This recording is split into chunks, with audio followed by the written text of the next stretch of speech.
Hi guys, good morning. Video lang ako sandali kung paano ko ito ginagawa. Ayan.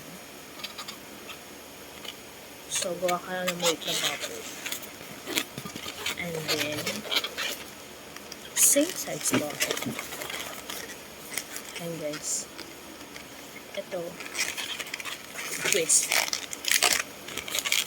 Pwede mo lang siya ng ganyan. And then, gawa ka ulit ng maliit.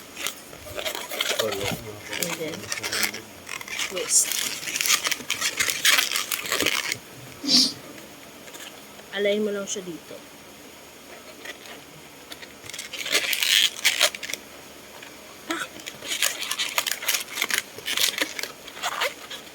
So, kailangan natin siya umbusin all the way here.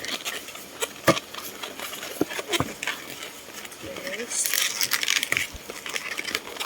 Bubble. Twist. And then, align.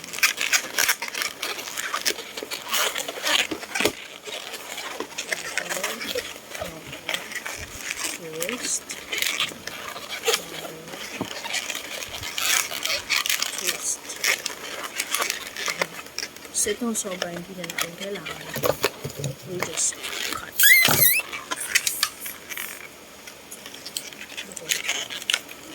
Ayan na guys.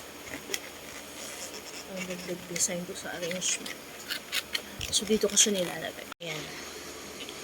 Ito yung arrangement natin. Nilagay ko siya dyan sa may rose. So, dito ko naman ito ilalagay sa taas.